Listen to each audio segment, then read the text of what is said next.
Hi, my name is Marcus, and I am the host of Comic Corner. Along with my co-host Mason, we bring the kingdom of geekdom to light, or to darkness. Join us as we talk about heroes, villains, myths, and more things nerdy. Listen to us every Wednesday at 8 on Spotify. Brought to you by Gateway Pro Productions.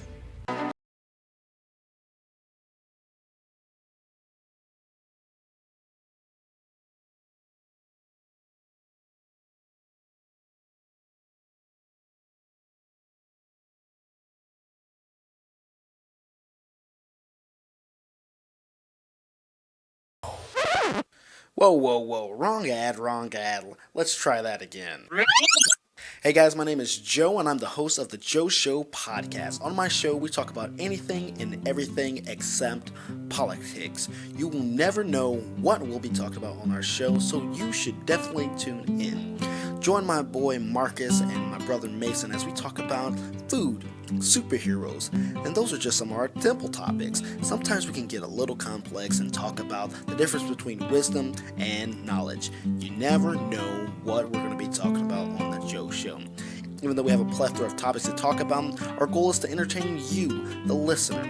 So check us out on social media at Gateway Pro on Facebook, The Joe Show on Reddit, The Joe Show 2020 on TikTok, and The Joe Show _20 on Instagram. You can also find us Spotify, Google Play, Apple Podcasts, or anywhere you listen to podcasts. Join us every Monday at 8 o'clock.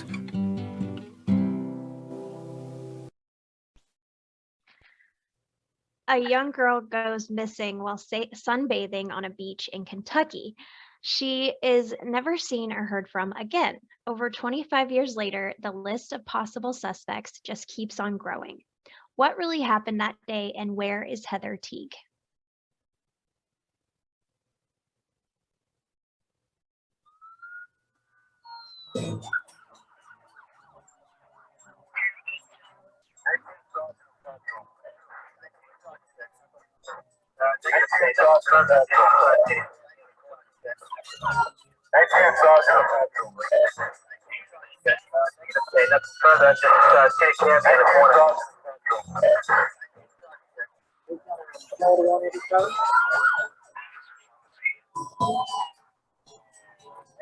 Hello, and welcome to this week's episode of Code 187. My name is Joe, and I'm joined here with Sarah. And every week we will have a new true crime case that we will discuss the events that led up to the murder or the disappearance. Yes, or the disappearance. Today is a disappearance case, and that's why I made sure to put that in there. Yeah, I was trying to do when I was trying to write some stuff, I was like, we do mysteries too. We just don't do just like straight murder cases where we always know who the criminal is. And I was like, how would I interject that? But you did a fantastic job with that. So I'm glad you're here. So, all right. Let's get on with this disappearance. Yes. So this one I actually wrote this week. Okay. It's an old case, and I saw it and I was like, I don't know if it's good for the podcast. Okay. But as I started researching it, I was like, oh, that's good. So yeah, we can just jump on into it. Okay, let's go. All right. So on August 26th, 1995, it was a beautiful summer day, and 23-year-old Heather Teague decided to go sunbathing on Newport Beach in Henderson County. Okay. So this is Kentucky. Okay. The time was approximately 12:45 p.m. And a witness that lived across the Ohio River was scanning the beach with his telescope. The witness told authorities that he saw a Caucasian man run up to Heather. The abductor allegedly grabbed Teague by the hair and dragged her into the woods at gunpoint. Okay. So right away we have not knowing what's happening or who these people are from across the river. And it's odd that he is watching all of this. Yes. I just heard a case. It's very funny because I don't do any research for this show. All I do, my research and homework is basically listening to true crime and serial killers and all these episodes. And it's always funny because it's like every single week that I listen to these, there's always it always connects, it's like, oh, I'll listen to this one. I'm like, this probably isn't going to have anything to do with the show. And then here you are bringing this in. I just listened to one where they were talking about there was a guy, he murdered these people, and a lot of people saw him disposing of the bodies. But I don't know if this is going to happen in this case, but a lot of those people just kind of was like, oh, it's hunting season. He's getting rid of a dead carcass, or, oh, he's cooking something. Because that was a case where he would like burn the bodies into like small pieces and then haul it off later with the ashes and things like that. So, yeah. Wow. So I'm like a true crime fanatic, of course. So when I'm driving, I'll see like something on the side of the road and be like, is that a dead body? Yeah. What would I do if I saw a dead body right now? Thought about that so many times, especially with me as a FedEx driver, because it'll be like, it's like George Jones was out doing his daily delivery and happened to stumble upon a missing car. He walked up to it and there was a dead body of Melissa something. You're like, what if that happened to me? Right. It would definitely be crazy. Yeah. Okay, so our witness name is Tim Wolfall. Okay. So he saw this through his telescope, and he waited about 45 minutes to see if the girl would return because she had all these belongings out on the beach. But she didn't come back. Okay, Tim. All right. let's break this down right quick. Sarah, you said that she was drugged or dragged into the woods by her hair until waited 45 minutes for her to come back. I don't think she's coming back. Like that's a 5 minutes. Wait, if that. I don't know. Okay. Yeah. So the call lasted no longer than about 10 minutes. You can find the call online, and I've listened to it. He seems super calm. He's just like, hey, this girl was just dragged off into the woods. Which I think I'd be frantic, but you never know what someone's thinking. And it's also too, I want to say what? I guess the further you go back in time, the more harsh I can't say that word. Disciplinary act, Disciplinary action. Yes. So, like maybe he thought it was a parent disciplining their child, and this is how they did it, kind of a thing. So, because you said 95, so that was something that probably could have still been accepted at the time. I don't know. Even domestic violence. I mean, maybe he thought he was just witnessing like an argument and was like, okay, I don't have anything to do with that, Yeah, and if we find out that Tim's older too, it's one of those things too where it was like, back in the day, it was like, that's none of my business. That is a husband and wife issue. So I'm not gonna even touch that because it's none of my business, kind of a deal. So right. So on the 911 call, he says he was looking through his telescope and he saw Heather in swimsuit bottoms that were floral print. And no top, laying on a light colored, maybe pink towel. He witnessed a man run up to her, pull her by her hair into the woods. He described the abductor as approximately 6 feet and weighing 210 to 230 pounds.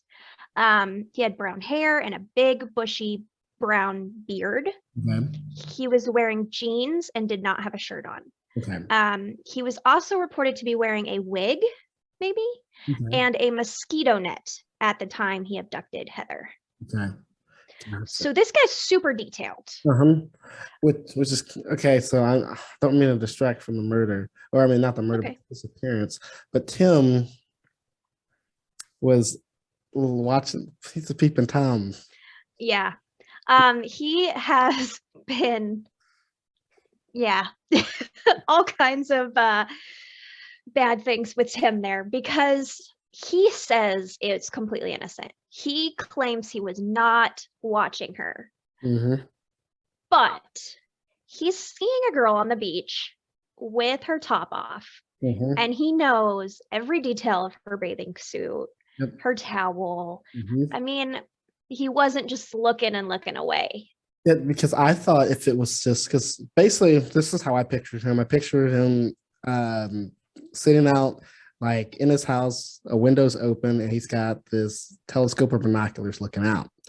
And I thought, maybe he didn't have very good ones because I'm thinking it's kind of like they're far enough away, like he saw small images of this happening.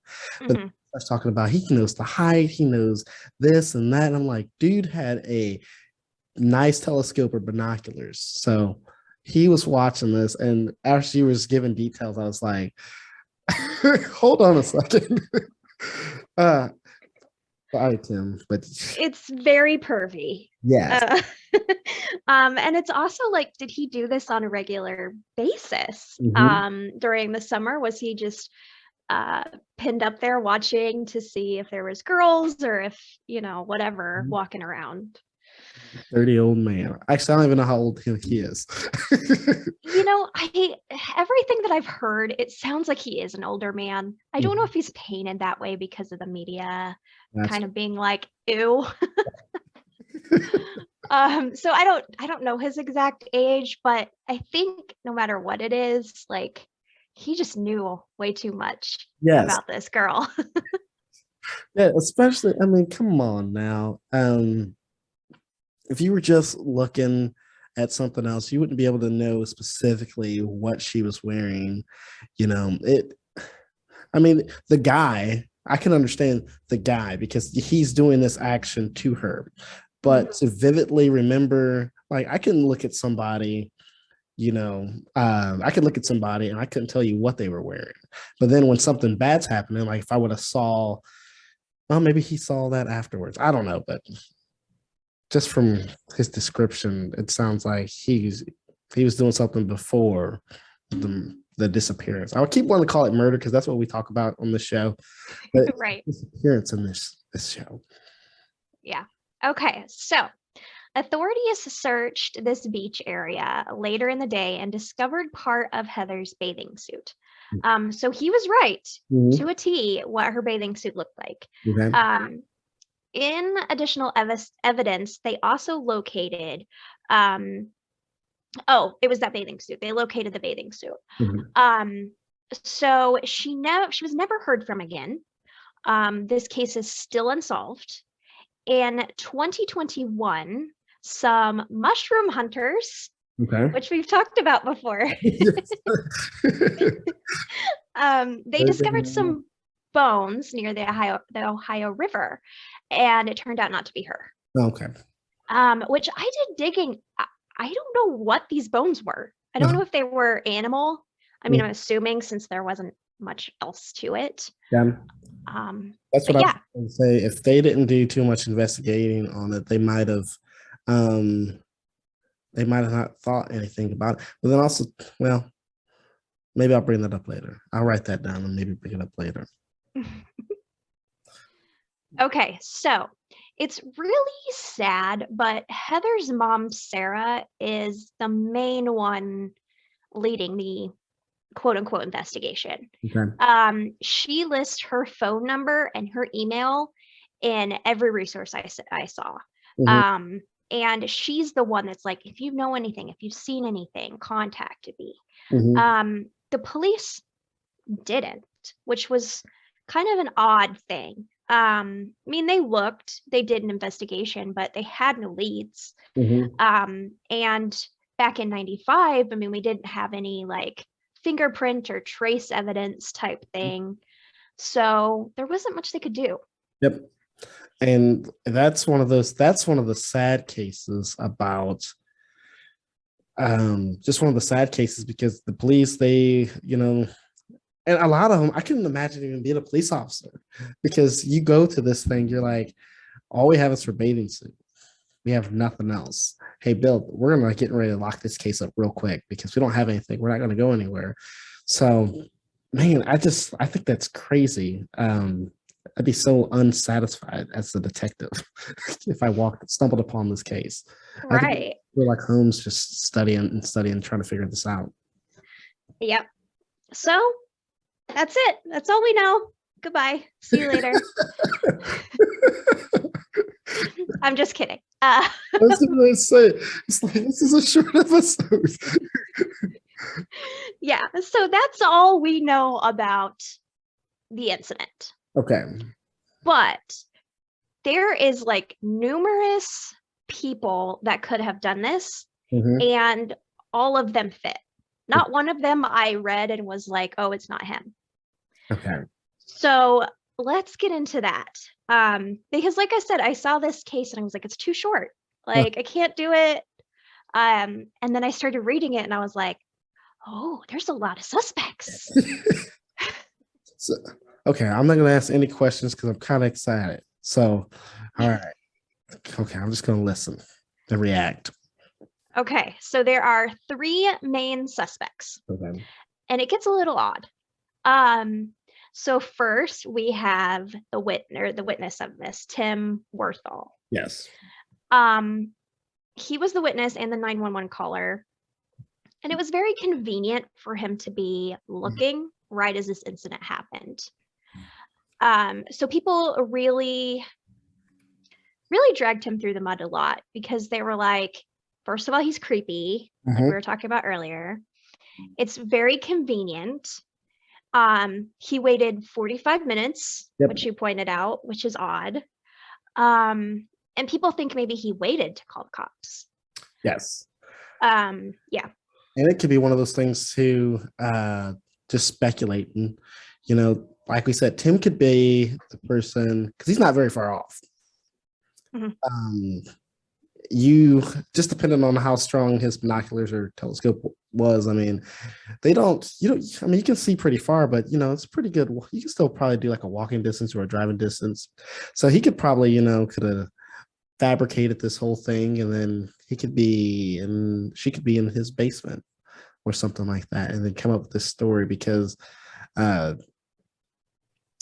would you say it's kind of a motive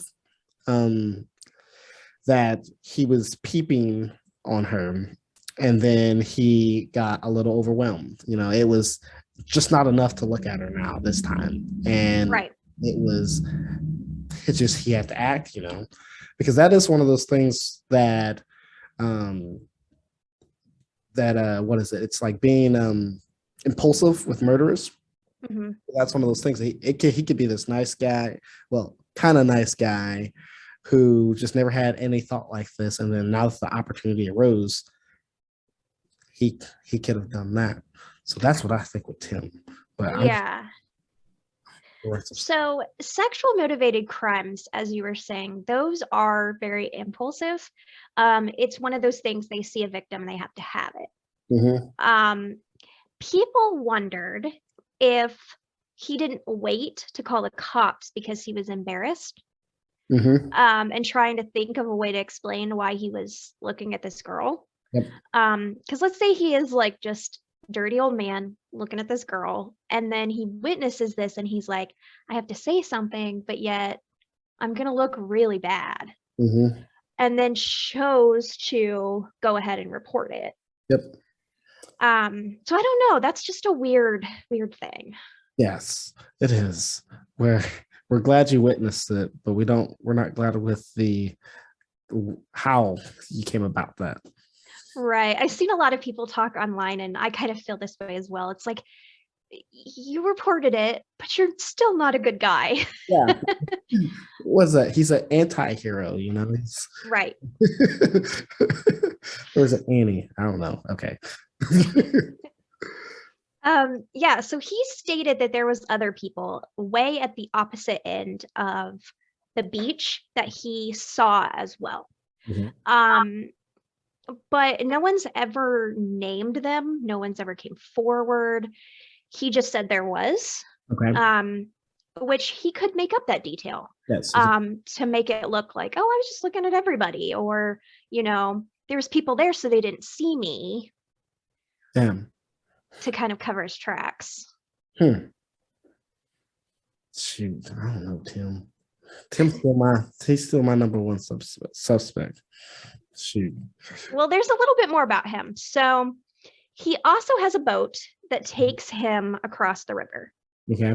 So that's a pretty easy access way, a fast way to get over there. Yep. He also showed up first to meet the police on the beach where she went missing. He says to meet them there to describe the crime, but was he already there?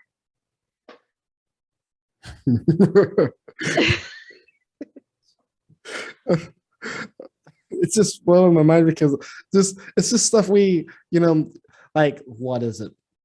I like this because you didn't say when you were telling us about the case, you just told us just straight facts and everything.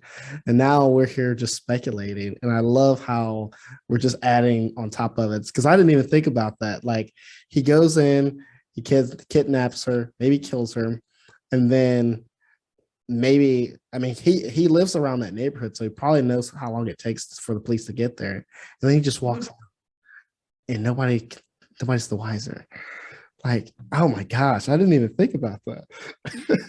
Yeah. So people have analyzed the 911 call. Okay. So like voice experts or behavior analysts or that type of thing. They say that as he's describing this scene, he states all of her stuff is here. He uses the word here. Okay. He says this multiple times on the call. She was by the trees down here. Which they're like, why is he not saying there? Kind of places him at the scene. Yes. When talking about his house, he states, I live there on the river. Gotcha. As if he's looking or describing, that's my house. So was this just like a slip of the tongue? Was he panicked? Or does that have more meaning? Well, see, I think because I'm kind of I scramble words up all the time. So the first time I could see a slip up. A second time, but if he kept saying it over and over again, it's kind of I don't know. But then it's oh my God, that's stupid though. That'd be a good way to go out. I don't know.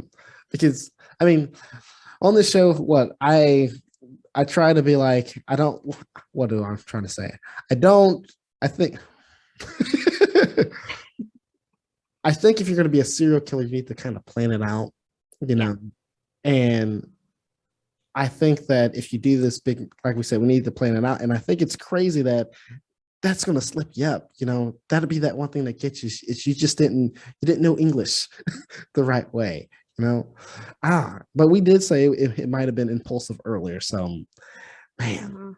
And I think either way he's in this, he's either frantic because he saw it, frantic because he was watching her, or frantic because he did it.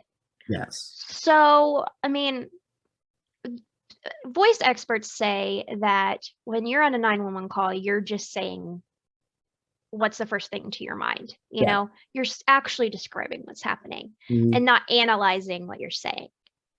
So that's why they think that he did that as like kind of a sign. Now, do they not have any probable cause to get him on a polygraph or anything? No. So, I mean, I think there's probably plausible cause, like you said, but there's so many other people to look at that the cops are kind of zeroing in on other ones. Gotcha.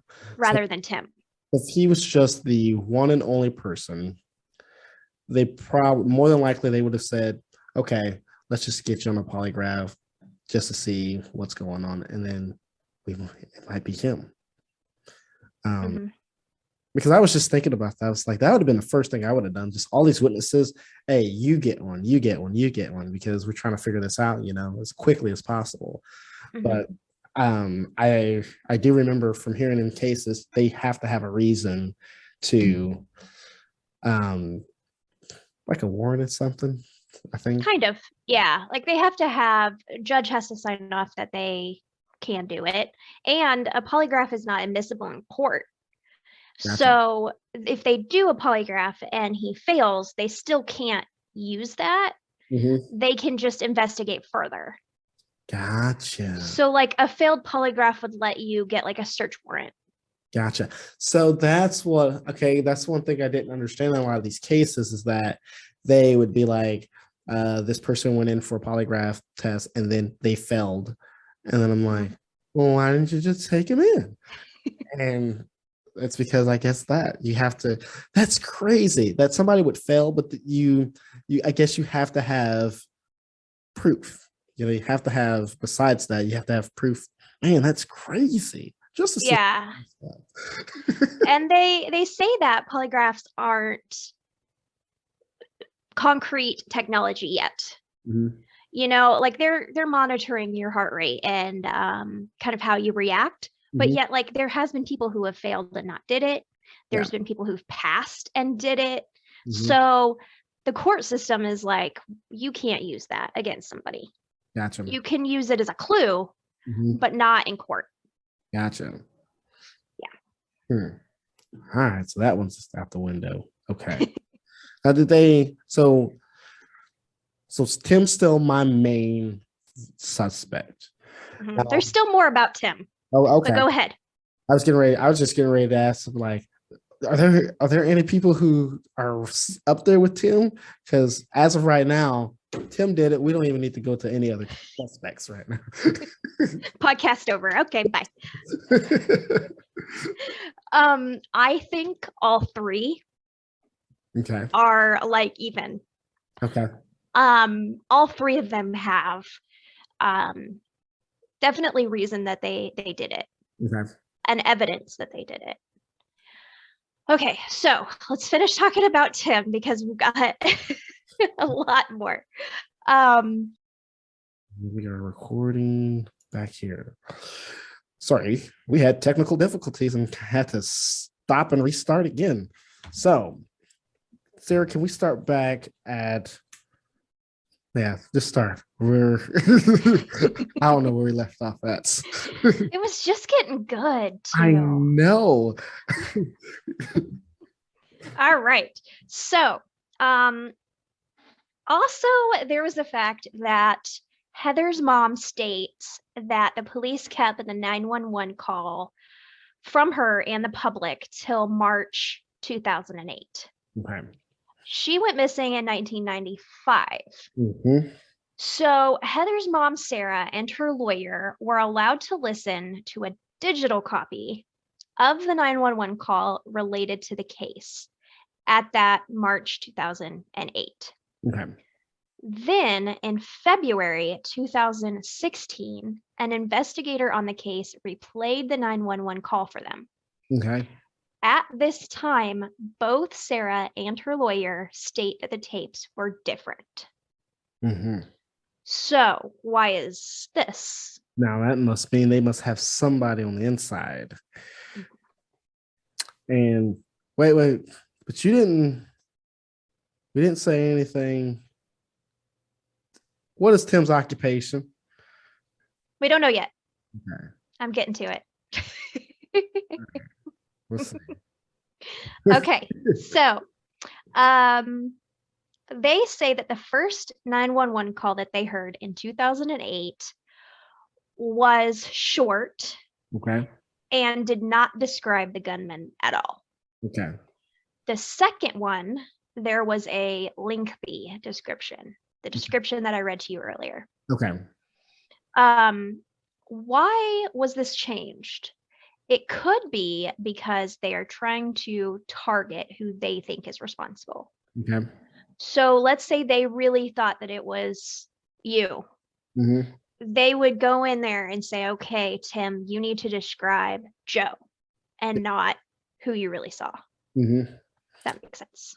Yes, and that is something that I do hear a lot is that officers will use intimidation tactics to um, make the person think, so they might have not told Tim like right off the bat, just been like, hey man, this is what you're looking for. They might have been like, so was he about 6 foot? Do you think he was about 6 foot?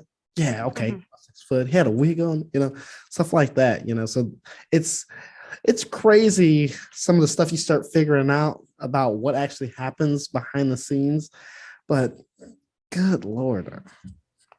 All right. Okay, so I didn't find anything concrete, but in one source, they theorize that Tim Walthall is a law enforcement officer, Mm, mm, mm. or was Okay. at the time. Okay. Now, the why they think that he is or was is because in the 911 call, he states that the victim is a Caucasian female. Mm-hmm. Saying Caucasian is usually a law enforcement term and not one that like civilians use. Yes. So it's just weird that he would say that over a 911 call.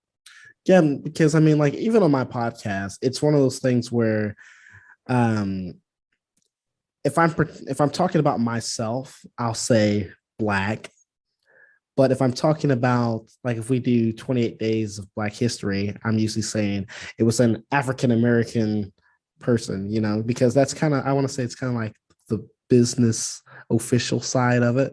And once you're in something like law enforcement, it's kind of like I don't want to people don't crucify me, but I think I want to say it's kind of like the military where they kind of you have a certain way of doing things, and then even after you haven't been there or in that for a while, some of that stuff still lingers on with you.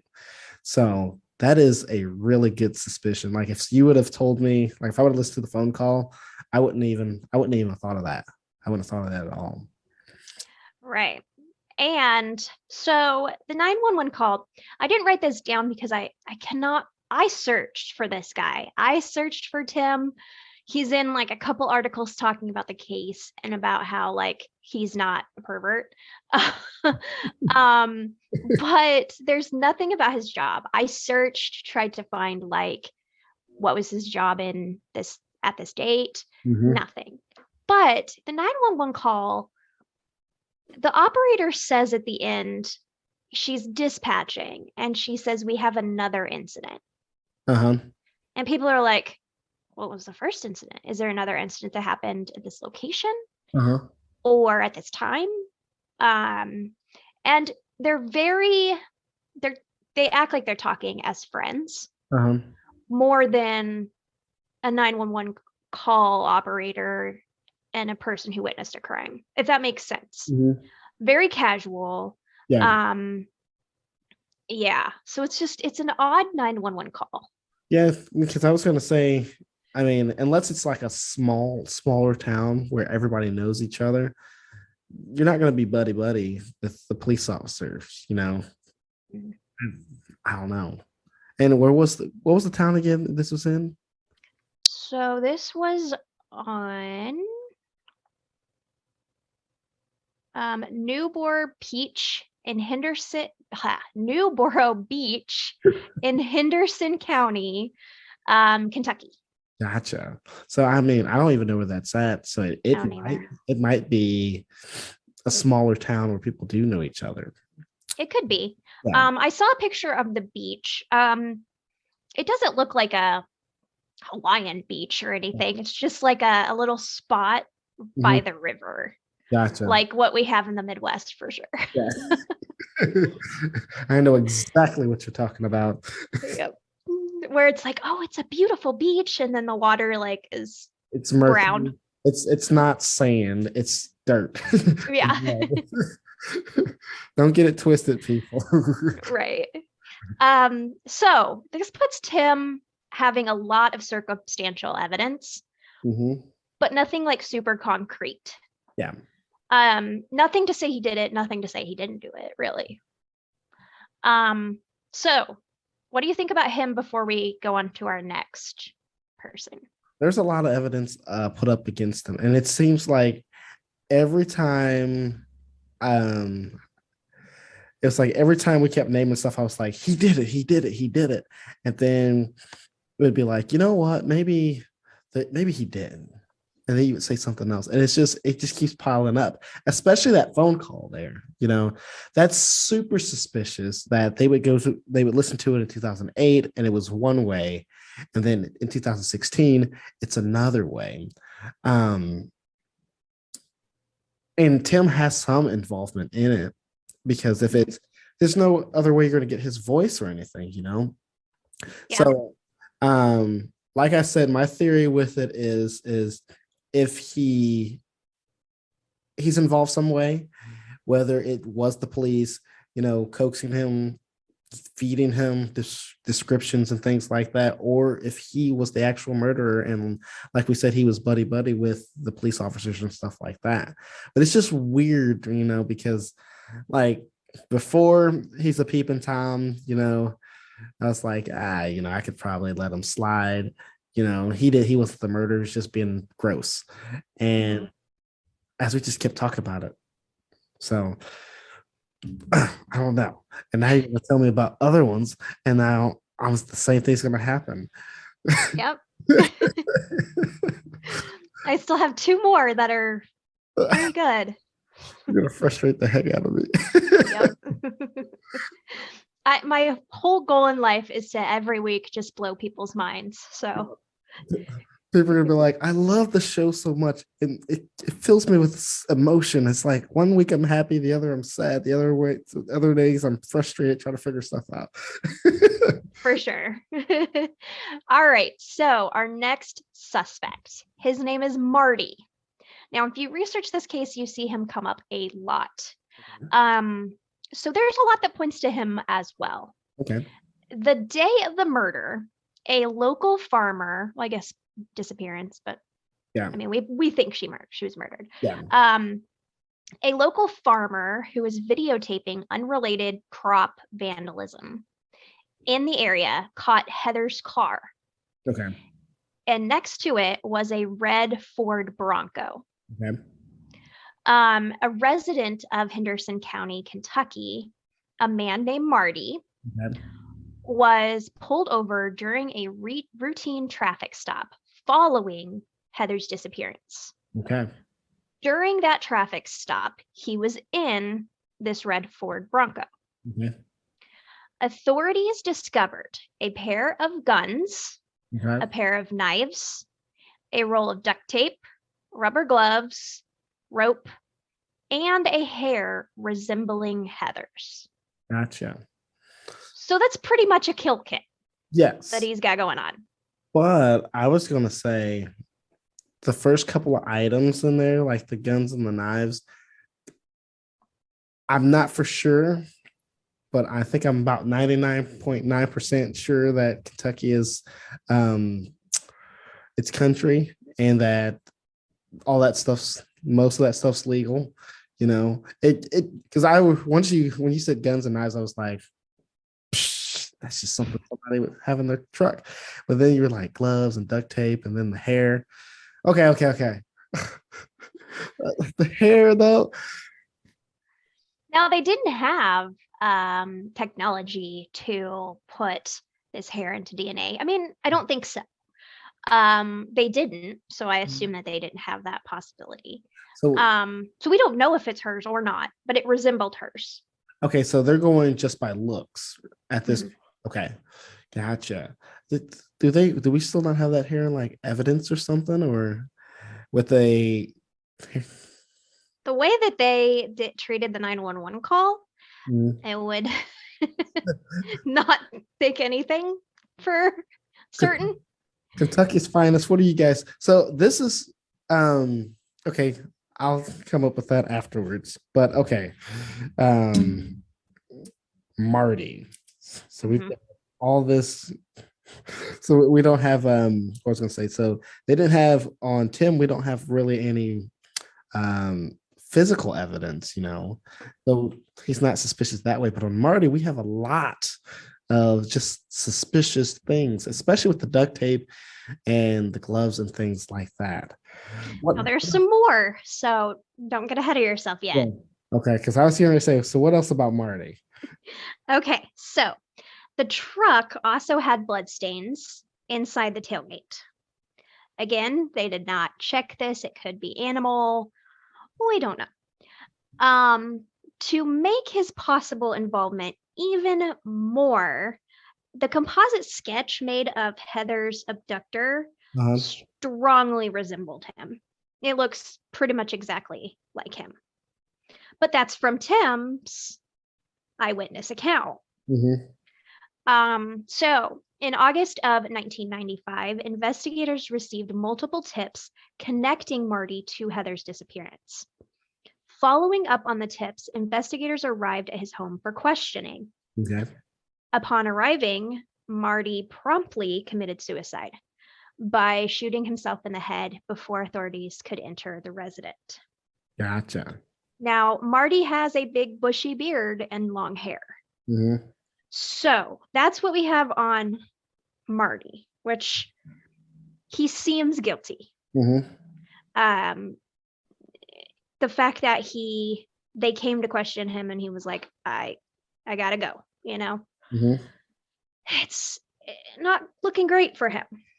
Yes, and it's one of those things too, like Marty, we will never know what will happen because Marty was probably the only person that had that information. Now he's gone. Right. I've got a lot of things. I've got some connections stirring my head, but I want to save them till the end. Okay. So that's all with Marty, right? Yep. That's what we have on Marty. Okay. I'm just writing this stuff down so my brain I can make sure my brain works and got all this. So who's our third subject? Okay, so there's another one that has a lot of points. This is Christopher J. Bello. Okay. So he's a native of this town, Henderson, Kentucky, or county, I guess. He is a suspected serial killer. Okay. He pleaded guilty to attempted involuntary manslaughter in connection with a 1991 death of Catherine Fetzer. Okay. He is serving a prison sentence for 11 to 18 years for that crime. Okay. Catherine Fetzer and Christopher Bello was having an extramarital affair at the time she disappeared. Okay.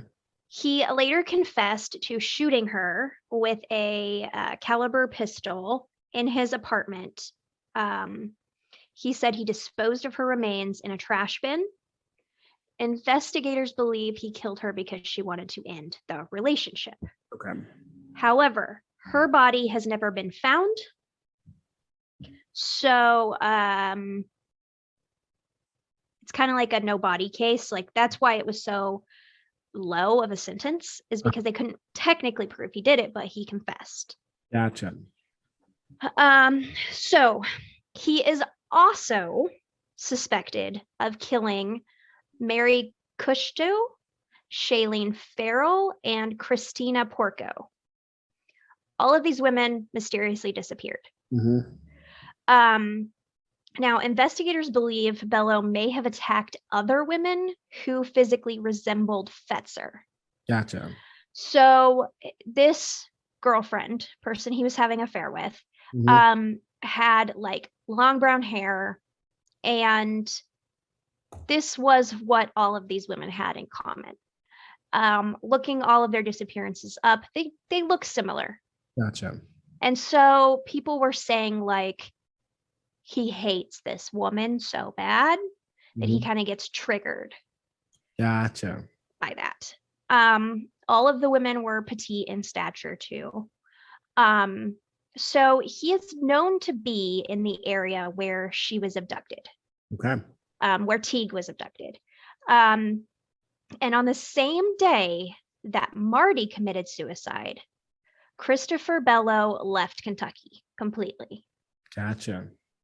Now it is presumed, people have said, that he and Marty and our victim share some of the same acquaintances, Okay.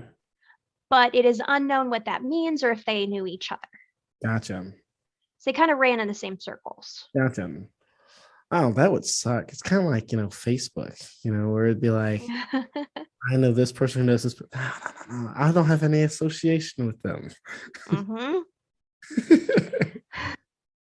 So, although the witnesses to Teague's abduction, which would be that one person, Mhm. they mostly say looks much like Marty. Yeah. Um, they don't think that Bello looks as much like Marty did. So they don't have much to tie him to the crime. Police believe that he and Marty may have done it together. Yes. And perhaps one grabbed her, the other drove a car. Mhm. Bello has not been charged in connection with Heather's case due to lack of conclusive evidence linking him to the crime. So unless they get DNA, they Yeah. probably won't be charged. Mhm. So those are the three. Heather's disappearance remains completely unsolved. Due to the circumstances, they believe that she is probably passed. Yes.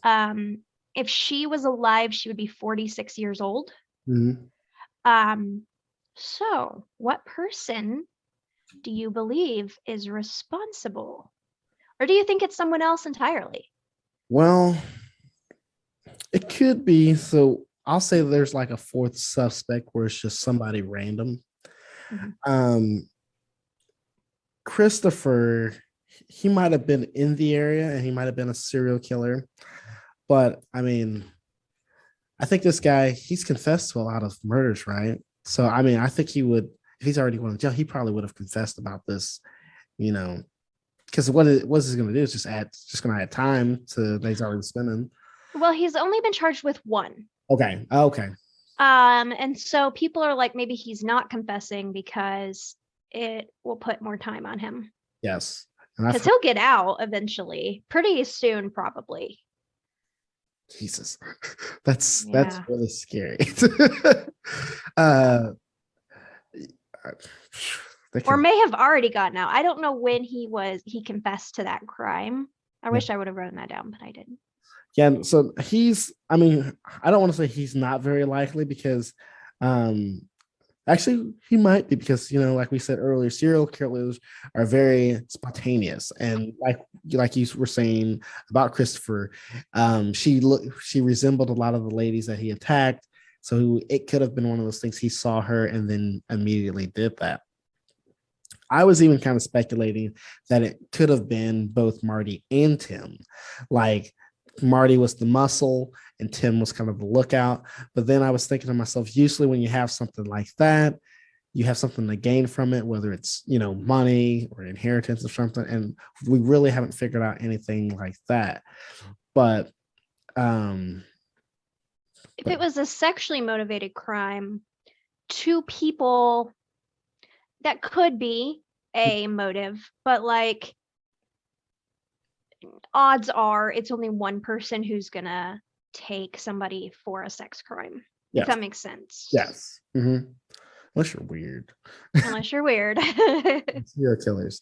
But yeah, that's what I was thinking. But see, then with that one thing, we're going off of Tim's, Mm-hmm. All of the evidence is from Tim, really. Yeah.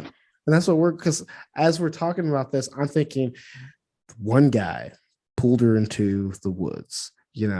That's what I'm thinking. I'm like, I can't believe that because when the victims said it. So, geez. I mean, it's weird that, Tim has a boat. He can get over there pretty quick.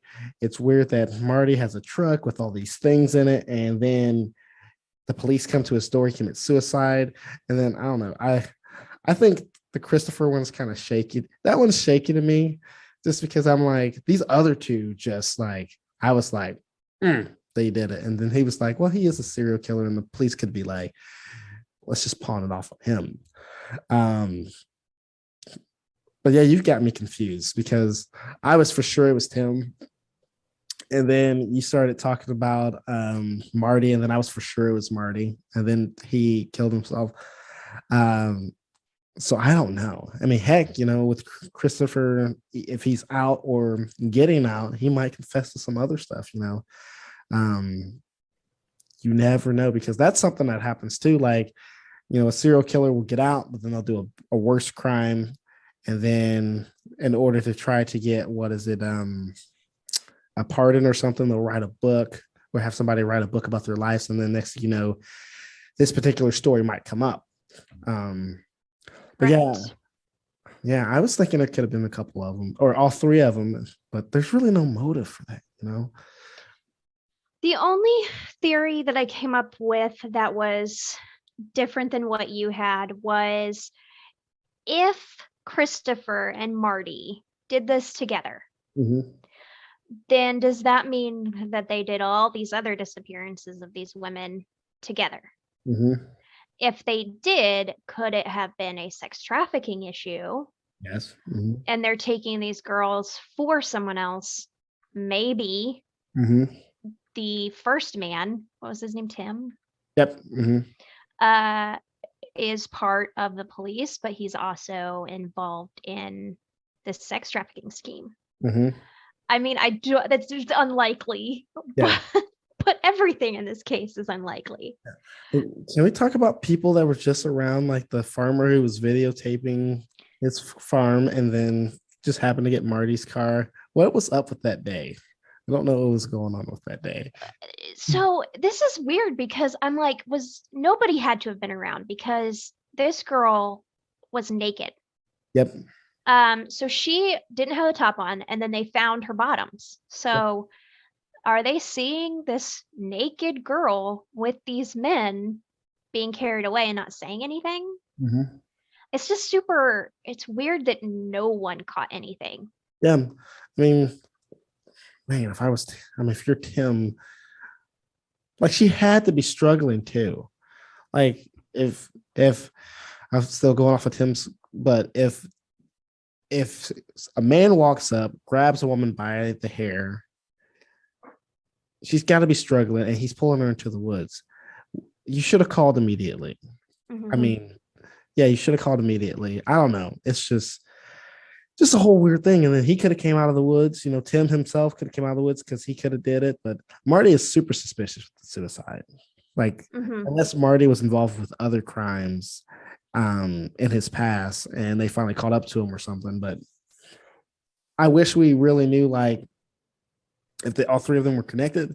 And I just don't see a motive besides a sexual motive. And it's very spontaneous. I mean, very spontaneous. Yeah. I mean, Marty looked like the description that Tim gave. Mm-hmm. If Tim had absolutely nothing to do with his disappearance, at the surface level, if he was just a pervert spying on her, or if he wasn't that and just it was a miracle, I feel slightly bad for him. Yeah. Because there's a lot of evidence against him. And if he's just a person and then they're like, oh, he did it and put him in jail, he could be wrongfully convicted. That'd be crazy. Oh my gosh. This case here, it's kind of like, was it the Kendrick Johnson one, that the other mystery? These are just really getting me because it's like, when I say, I was going to say I hate them, but it's like a love-hate kind of thing, where it's like, it makes you think and you're trying to figure all this out. Guys, you should do the research on this too and help us on these. Yeah. It's we have a Facebook group, and Sarah made. So that would be a great area for you to talk about your ideas too, because Sarah and I are just two people and we've got our minds, but if we had other people hop on and we could discuss this with you guys, that'd be freaking awesome, because my brain's a small brain, and this is a lot of information. It's like you have no information and a ton of information all at the same time. Yes, and like I said, I just listen to. I'm not an expert or anything. I just listen to these podcasts, and I listen to them just not even thinking about them. They're just like my brain is absorbing them, and then we come on this show, and then I'm like, yeah, what about this? And I'm like, I didn't even know that. Was it from that case? Yeah, it was from this case. So it's crazy. Man, and I feel very bad for her because the victim, because it's one of those cases that no one will ever know, will never know. And heck, if it is a sex trafficking thing, she could still be there today, 46 years old, still involved in it, you know. um Man, that's crazy.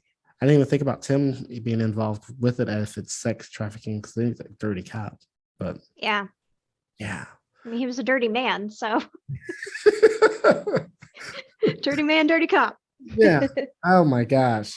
Well, that's the end of those cases, aren't they? Yeah, so that's the tragic disappearance of Heather Teague and the many suspects in her case. Yes. Like we said, guys, you should definitely go into our Facebook page, and